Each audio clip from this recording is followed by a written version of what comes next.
Hi, I'm Harry Siegel with the Daily Beast. I'm here with Jimmy Vielkind, political reporter for the Albany Times-Union, and we're talking about Elliot Spitzer. How's it going, Harry? Hey, Jimmy. It's getting more fun by the day, I think. Yeah, So, have you been out and about in the city? Have you seen any of these Spitzer petitioners around? well, I have not. My friend Ozzy Pabera of Capitol, New York, had a strange cat and mouse game with him today. He just reported on where he asked the campaign to connect him with the petitioners, and they said no, and he went out and found them, and then they literally ran away from him and hid behind a car, then reappeared, asked to borrow his cell phone, and said they had to call their mother.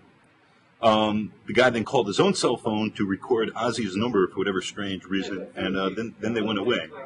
But New York has really weird petition laws, which might be a good place to start with. And as big a name as Spitzer is, it's still not clear whether he's actually going to be able to run for comptroller. Well, yeah, because I've dealt with these petition laws before in the context of some of the state elections, but there's all manner of ridiculous ways that you can get your petitions challenged and knocked off. That it's so extreme that you can fit 20 signatures on a single petition sheet. But the law is such that if you invalidate one signature on a sheet, sometimes you can knock out the entire sheet. So I know that there are campaigns that take it to the extreme of putting just one petition on a street. So, for example, if your formal voter registration includes your middle initial and you sign without your middle initial, they can knock you out. If you put down, for example, I live in the town of Bethlehem. It's a town in Albany County, but my mailing address is for Delmar, which is a little hamlet within the town. It's basically like living in Queens, but writing Astoria down for your address, because that's your mailing address.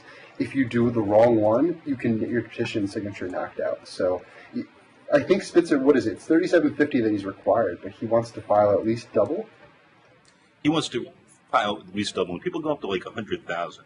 So this guy, John Haggerty, who's really a Queens operative, He's the master. He is now in jail. Yeah. For stealing money from Michael Bloomberg, which is part of a much longer story, but he made his living. And people actually make their living getting people valid petitions so they can be on the ballot and challenging other people's petitions so they can't be on the ballot. So it's a very weird, very unique to New York thing that gives a lot of power to parties and makes it more difficult on insurgent candidates who don't have that machinery at their disposal, like Elliot Spitzer has now become. And one of the really interesting things here is two longtime New York characters, and Elliot Spitzer and Anthony Weiner, who have had their sex troubles, are now running as don't give a damn insurgents in a way that I think is freaking people out, assuming Spitzer does make the ballot, given their big name recognition. Well, yeah, I think that I think Bob Hart, the political director for New York One, who's a really smart guy, a former Post reporter, he wrote that and we should point out that the Democrat who Spitzer is running against. And there's a Republican candidate, too. I think his name is John Burnett, but that's really all I know about him. But in New York, the Democratic primary for these kinds of elections really is the election. So his Democratic primary opponent is this guy, Scott Stringer, who I don't know too well, but my impression was that he's just a very nice guy, completely affable, a decent political figure, completely under the radar if you're not really ensconced in the thick of politics. In other words, a totally objectionable guy who's apparently turn it was to become comptroller, and as such, was able to gather the institutional backing and support to sort of fall and slouch right into that office. He wanted to run for mayor. He sort of got pushed down ballot by how crowded that field became, and then he was a big enough name as Manhattan Borough President, which is not the most meaningful position. They don't play Hail to the Chief for you, do they? Marty Markowitz, the Brooklyn Borough President, once came to an elementary school where he was reading to children, and the children were very excited. They were like, I couldn't figure out why, and Marty Markowitz came in, he said, hey kids, I'm here to tell your parents to vote for me, that sort of thing, made small talk and left, and they were crushed. They said, the president was here, but he was fat and smelly. Yeah, but the funny thing was, right, so Stringer is, as Bob wrote, it was such a brilliant line. He said that by playing by the New York Democratic establishment making Stringer into Goliath and Spitzer into David, they are playing perfectly into Spitzer's hands. And that's what's so crazy about this, right? If this is a campaign that is based on a redemption narrative, and if this is a campaign that is based on this idea of this person, this sort of almost literary aspect to it, then if you're Elliot Spitzer and you come in with the support, you will fail.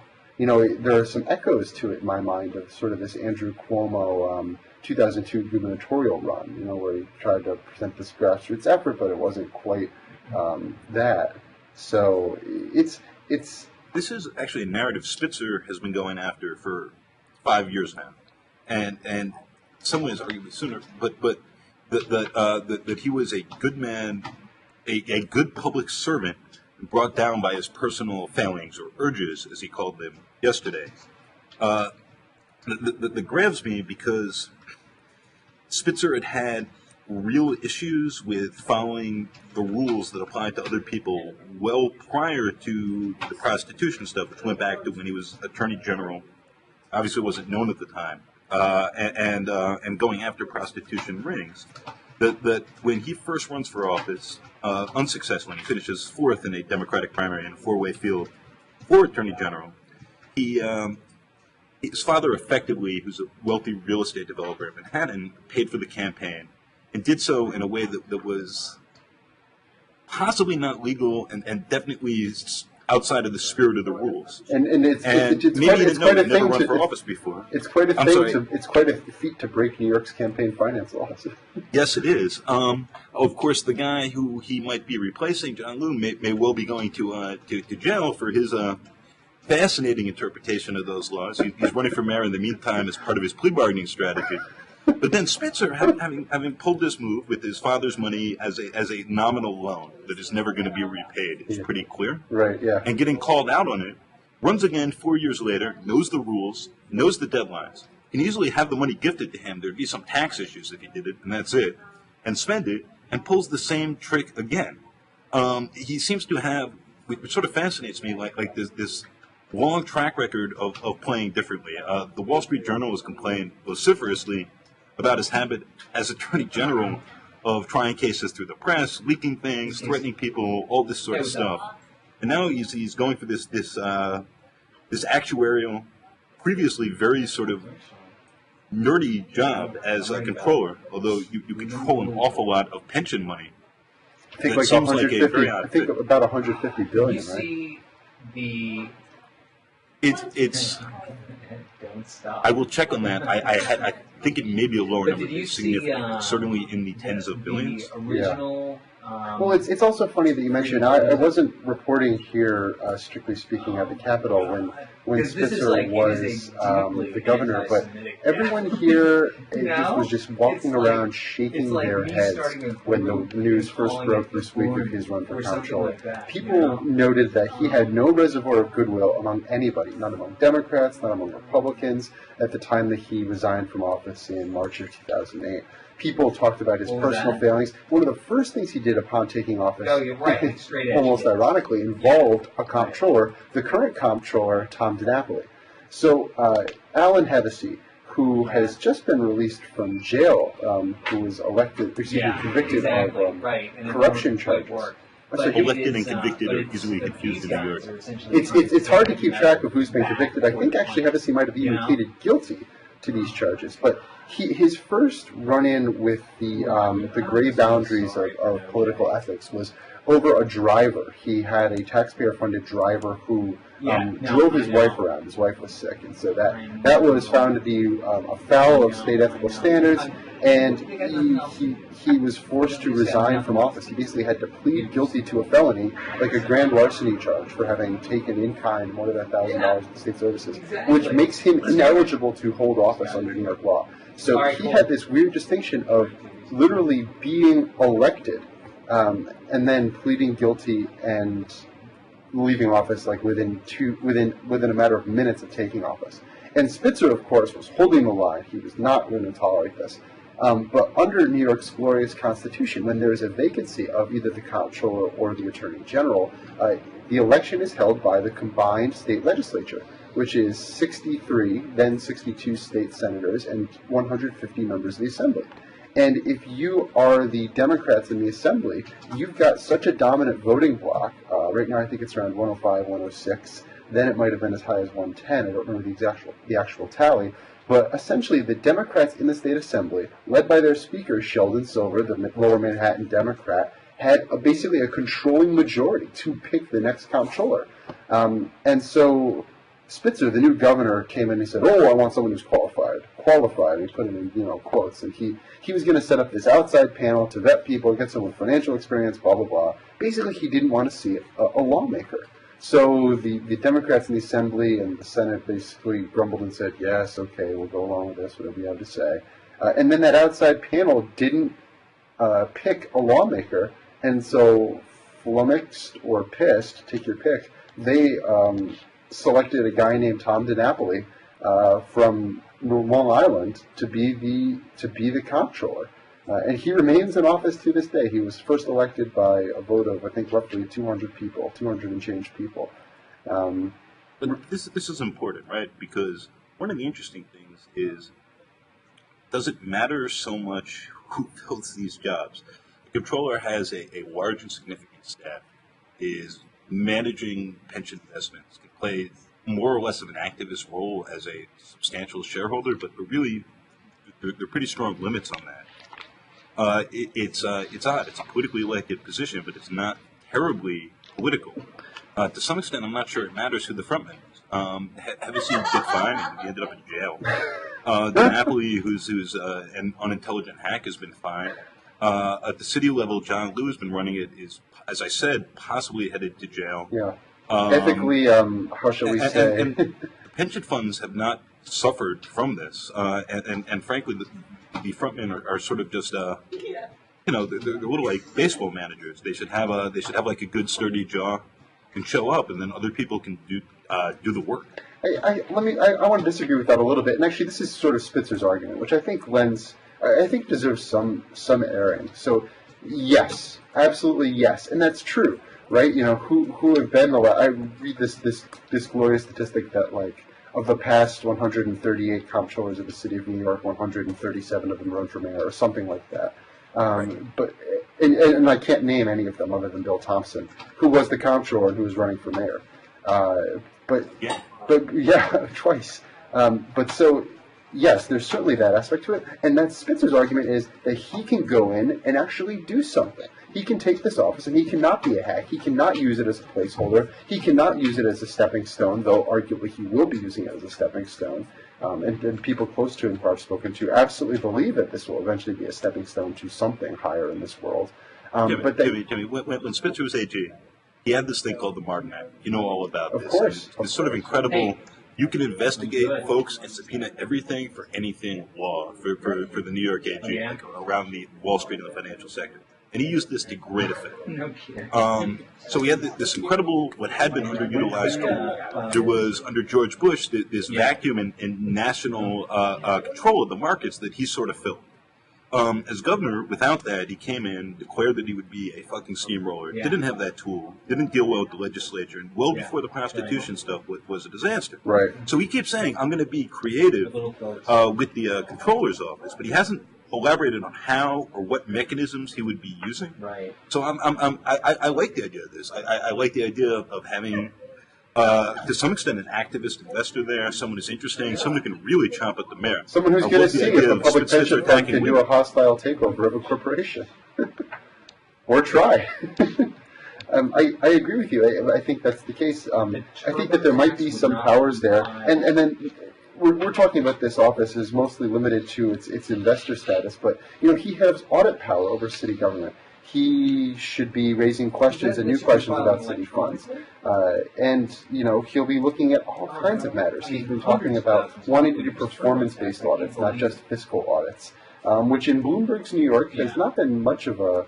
Bloomberg's New York is so infatuated with being data-driven that we get a lot of data. So I think that he could do some interesting things with that. And frankly, Harry, knowing both people, knowing their personalities, knowing their foibles, knowing their resumes, if I were to hire someone for this job, right, if I were a CEO and I was hiring someone for controller, I would probably hire Elliot Spitzer of the candidates, if it were him versus Scott Stringer. But then you have to bring in the political aspect of it. And wait, Jimmy, just one quick question, though. You do know that Scarlett Johansson has endorsed Scott Stringer, right? I do, but, I don't know. Ever since... I feel like she could be doing more. I feel like she could be doing more. Aren't they related somehow? Isn't she like a second cousin or something? I'm not sure. I'm not sure. I think she, Let's put it out in the ether. The people will let me know how wrong I am. that people are very good at that. For me, at least. Well, but then there's this question, right? So I guess the larger question is about Spitzer, right? So if you assume that, and that's maybe not a fair assumption to Stringer, but for argument's sake, let's assume that Elliot Spitzer is the more qualified, better candidate who, based just on his resume, would do a better job as comptroller. Then the relevant question is, but it's Elliot Spitzer. This dude was screwing prostitutes. This was, on one hand, you could argue that is immoral, right? Because it degrades women. You could argue that it's immoral because he has a wife and he's cheating on his wife. She did not know of his peccadillos. And then the argument that is appealing beyond morality is, how stupid are you? How stupid are you? You used your bank account. You wrote checks to prostitutes. You were the governor of the state of New York. You prosecuted guys based on your emails. Former Attorney General who was seriously thinking of himself as potentially the first Jewish president. I know, and you slept with hookers. and it's disconcerting. So it's just, to me, it's just a colossal error of judgment, right? So they say that one of the things that is so good about presidential debates is that it's the one venue where you can maybe get a sense of what each candidate is going to be like in a reactive mode. And that when you think about the job of the presidency, or the mayoralty, or the governorship, or heck, maybe even the comptrollership, it's not about what you're going to do proactively, it's about what you're going to do reactively. That most of your job when you're the President of the United States is reactive to situations around the world. So your policy positions can be what they are, but really you're looking at judgment, you're looking at character, and you're looking at which staffers people are going to hire. This raises such huge red flags about his judgment that I don't know. If I were a New York City voter, I don't think I could do it. I don't think I could do it. I hear that. I would also point out that he wasn't competent to start as governor. He hadn't thought at all about what it would mean. He was a massive frontrunner in the Democratic primary. Declared like 2 years in advance. Yeah, and gave 0 minutes of thought very clearly to what he would actually do as governor. And came in and said, I'm awesome. I'm really smart. He has no doubt about that, and he is very smart. I really like it. And these people are ridiculous, functionaries and instruments, and they better get out of my way. And they didn't get out of his way, and he imploded. So far, he said he'd be creative. He hasn't elaborated on what creative would be very much. He'd actually be following a controller who's taken a more activist role. With the companies in the pension portfolio, I'm not sure I see it. I'm also not sure why we're going to reward a guy who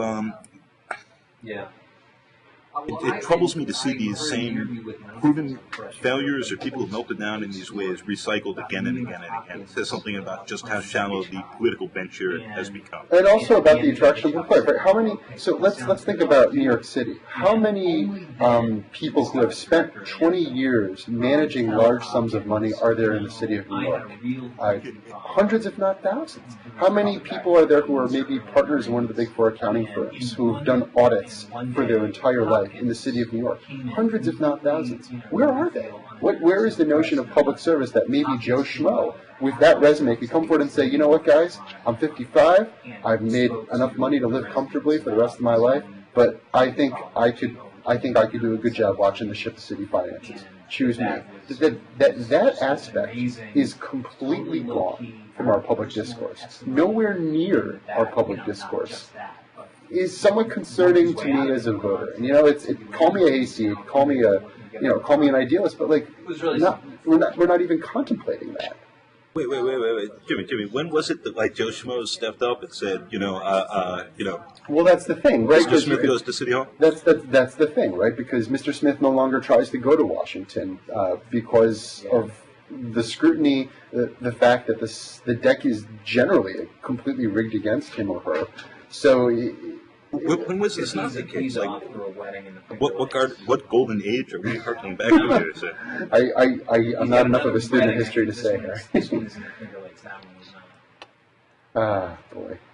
So yeah, Elliot Spitzer, I'm not quite sure how it's going to go. The one thing that I think is interesting that the capital angle is that I don't think this is good for Andrew Cuomo. I don't think that this whole Spitzer-Wiener thing is good for Andrew Cuomo, the governor of New York, who's rumored perhaps, maybe, kind of, to someday might think about running for some sort of federal office, maybe like the federal dog catcher or something like that. I don't know what's available. But so part of Cuomo's central narrative to his administration has been accomplishment. He gets shit done.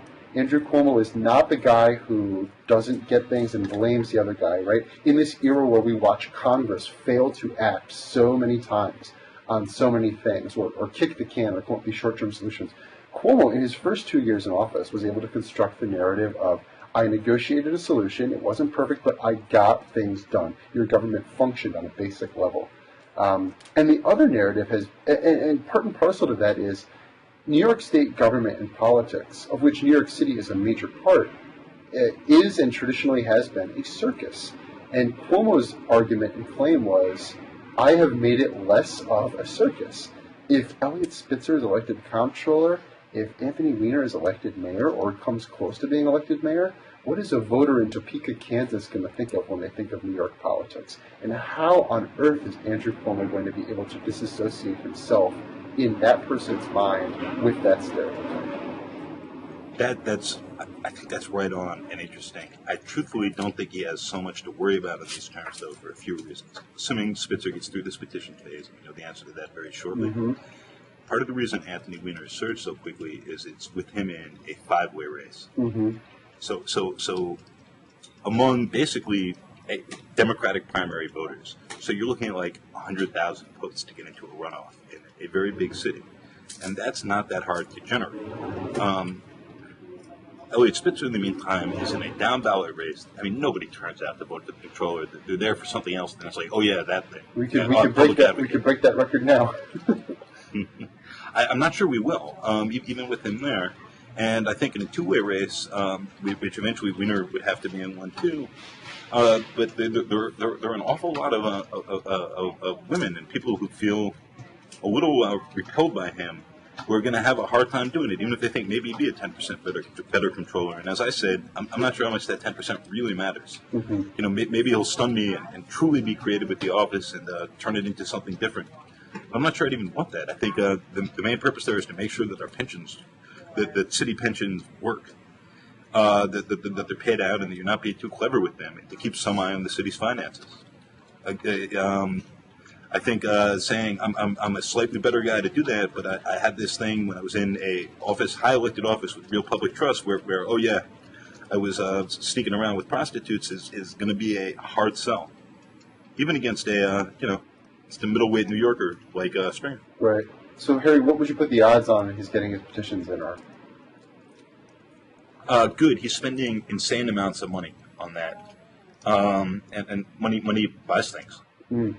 And he did have Neil Quatra retained, but he did not have Neil Quatra retained. This is a guy, Neil Quatra. He comes out of the Hotel Trades Council, which is a pretty solid union in New York City, which has a really good political operation and has really bulked up its strength, and it's really improved a lot of its workers, in part because of that political operation. And Quatra worked for the Hotel Trades Council. He was a top aide to Attorney General Eric Schneiderman, and sort of left a few months ago to hang his own shingle. And he managed the rollout, but then just disappeared from the race. When I heard his name, I figured, okay, well, Quatra will know what he's doing. He knows how to run a petition op. He knows how to run a statewide race. This is a perfect note to end on. Is Spitzer didn't tell anyone he was doing this. He apparently didn't tell his wife, who he's at least nominally still married to. I don't know anything about the relationship. Yes, Rick is. Rick's. There've been some reports about that. Yeah. He didn't tell his close political allies and confidants. Okay, he thanks. just, like the thing where you pretend. A politician traditionally pretends. I have simply, I've spoken with my family. I've taken this assertive action after solving polls, and thinking it through, and setting the groundwork. He seems to have really done hey, I thought about it. Now I'm going to run. Right before the petitions were due in. So he did have Quatra working for him, but apparently not to deal with signatures. And the last I've seen, I hope I'm not an hour or so behind here, he was now stepping aside and not playing any role amidst concerns that the Hotel Trades Council, which is backing Stringer, would prefer him to stay away from the race. Right, already a number of interest groups. I know that there was a report in one of the papers today, I think, I don't recall which one, which said that a guy named Doug Forand, another political operative, another guy who knows what he's doing, could get this done. He backed off when he got a call from the head of the United Federation of Teachers, Michael Mulgrew. I think after letting Wiener run roughshod through the mayoral field, he came in at this brilliant moment where all the interest groups had just divided up their support, and then Wiener came in and said, I'm the voice of the middle class and the honest New Yorker, the soul of the city. And, like a ghost or something in the machine. And they don't want to repeat that mistake with Elliot Spitzer. Well, we'll see. Soon enough we'll know if they repeat the mistake. It'll be fun. It'll be fun for us. It'll be fun for late-night comedians and everyone else in the meantime. Yeah, and I'll be watching from Albany. Anyway, good to talk to you, Harry. Take care, and hopefully I'll see you soon. Yeah. Thanks, Jimmy. Bye. Bye.